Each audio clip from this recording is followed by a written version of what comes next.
आज के इस वीडियो में आप सभी का एक बार पुनः स्वागत। आज के इस वीडियो में हम कबीरदास जी और उनकी साखियां का अध्ययन करेंगे, उनकी व्याख्या करेंगे और हम समझेंगे कि कबीरदास जी ने इन साखियों के माध्यम से कौन से भाव की अभिव्यक्ति की है। आत्मा और परमात्मा का जो संबंध है उसको किस प्रकार अभिव्यक्ति दी है। आत्मा प्रेतम के विरह में किस प्रकार उद्विग्न रहती है, बेचैन रहती है, विरह व्याकुल होती है। इसी भावना की अभिव्यक्ति देते हुए कबीरदास जी लिखते हैं, विरहानी उठे भी पड़े, विरहानी उठे भी पड़े, दर्शन कारिन राम, दर्शन कारिन राम। मुआ पाछे देवगे, मुआ पाछे देवगे, सो दर्शन की काम, सो दर्शन की ही काम।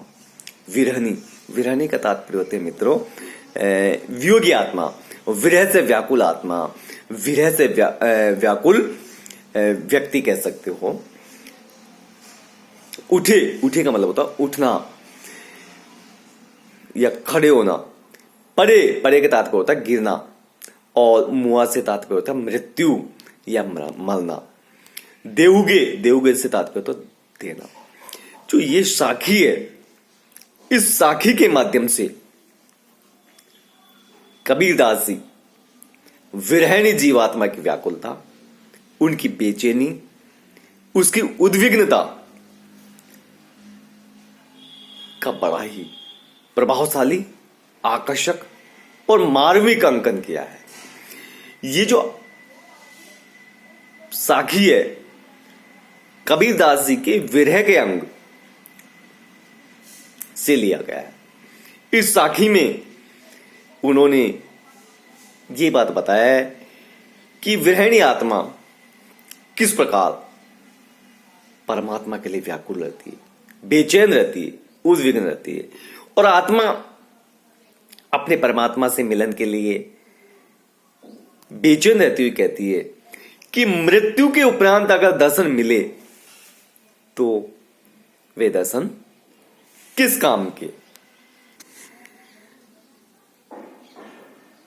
इस साखी में अलौकिक प्रेम विरह की जो अभिव्यक्ति हुई है वो बड़ी ही प्रभावशाली और बिंब के माध्यम से हमारे सामने प्रस्तुत की गई है, जो बड़ी आकर्षक बन पड़ी है।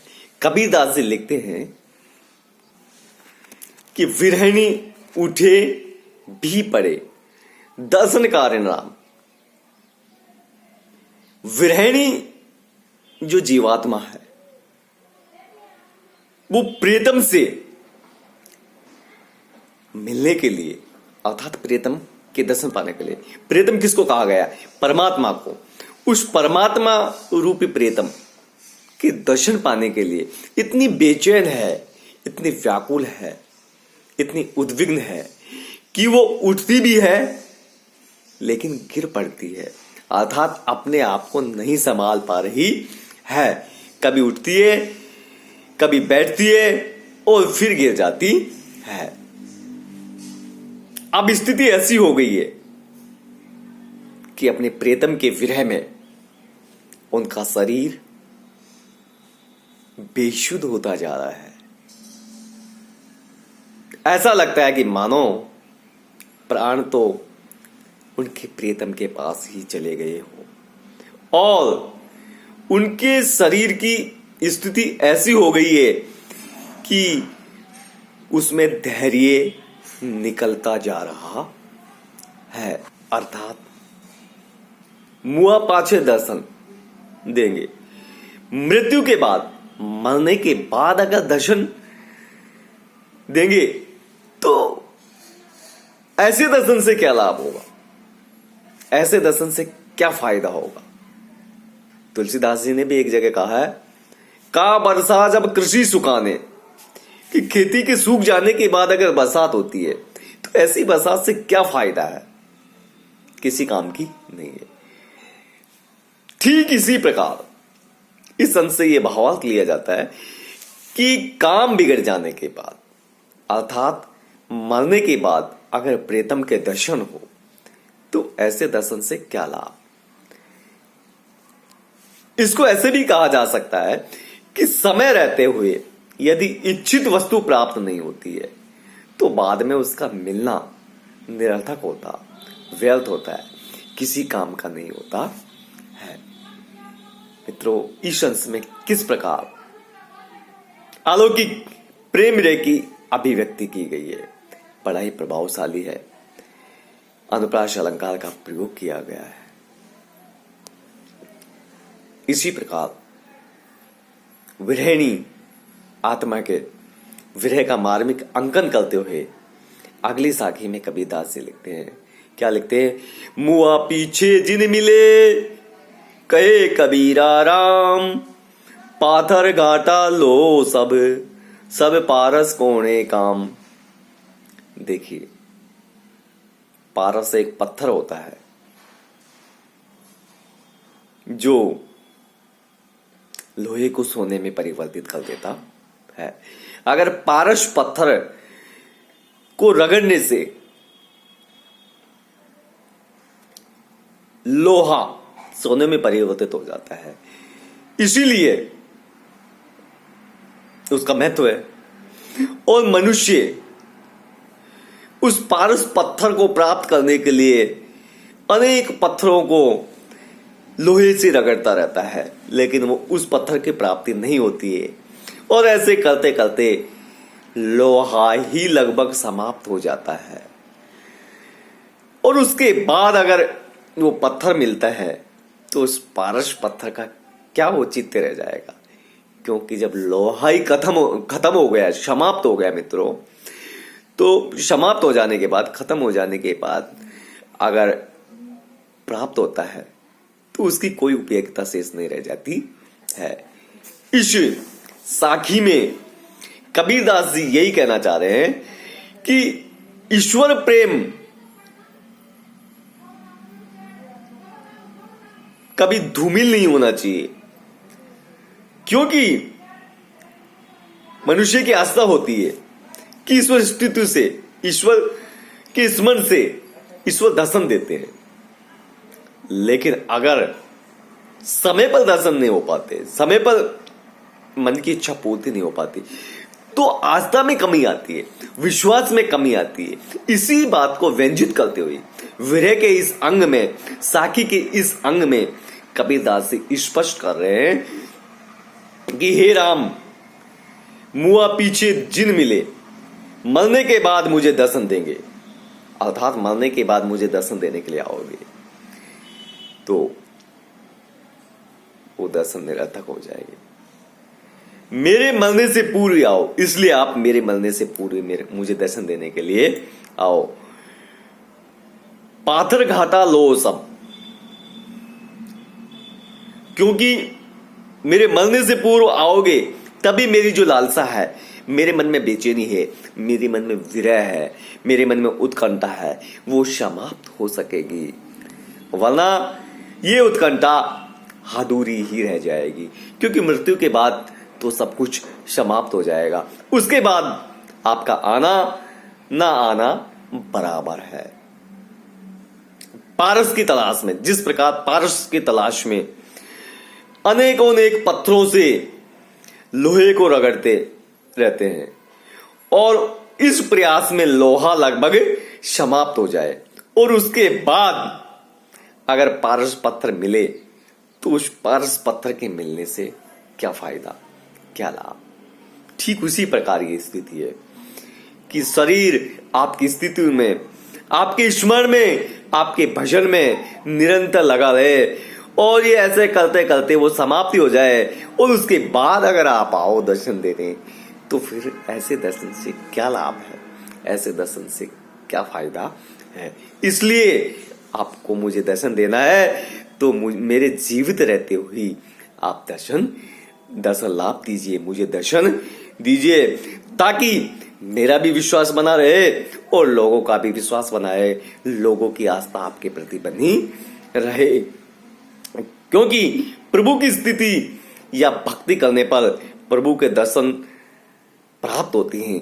ऐसे लोगों के मनों में आस्था है, वो आस्था निरंतर बनी रहे। इसलिए जीवित रहते हुए, समय रहते हुए ही आप भक्तों को या मुझे दर्शन दीजिए। पारस का उदाहरण देते हुए अपनी बात को किस प्रकार कबीरदास जी ने अभिव्यक्त किया, बड़ा ही प्रभावशाली और आकर्षक है। दृष्टांत अलंकार का यहाँ प्रयोग किया गया। आगे के क्रम में कबीरदास जी कह रहे हैं, क्या कह रहे हैं? अंदेशड़ा ने भाजसी, अंदेशड़ा न भाजसी, संदेश लो कहिए। संदेश क्या ना, अंदेशड़ा मतलब आशंका। के हरि आया भाजसी, के हरि ही पास गया, के हरि आया भाजसी, के हरि ही पासी गया। अंदेशड़ा का मतलब होता है आशंका और भाजसी का मतलब होता है दूर जाना, भागना, चले जाना।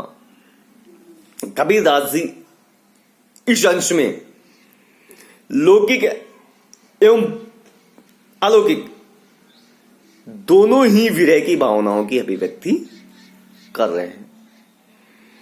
और कबीरदास जी कहते हैं कि हे हरि, हे ईश्वर, हे राम,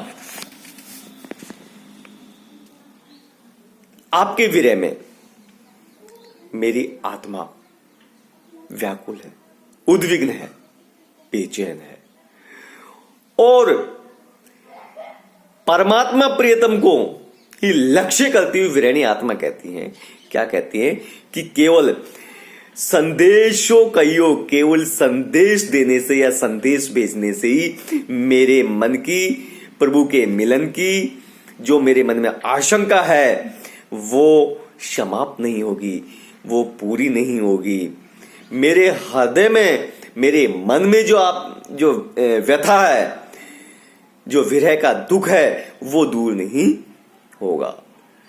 वो दूर होगा आपके मिलन से, आपके दर्शन से। तो हे प्रियतम, हे परमात्मा, या तो स्वयं भागकर के हरि आया भाजसी, या तो आप स्वयं भागकर मेरे पास आइए, या मुझे अपने पास ले जाइए, या मैं ही आपके पास आ जाता हूं। क्योंकि मेरे मन की जो आशंका है ये तब ही संतुष्ट होगी, या तो आप भागकर मेरे पास आओगे तो मुझे दर्शन लाभ मिलेंगे, या मैं आपके पास आऊंगा तो मुझे दर्शन लाभ होंगे। इन दोनों स्थिति के द्वारा ही मेरे मन की आशंका दूर हो सकती है, और वो आपकी कृपा के बिना संभव नहीं है। अर्थात आपके मिलन से, हरि मिलन से, आपके दर्शन से ही ये मेरी व्यथा, मेरे विरह की व्याकुलता, विरह की बेचैनी दूर हो सकती है।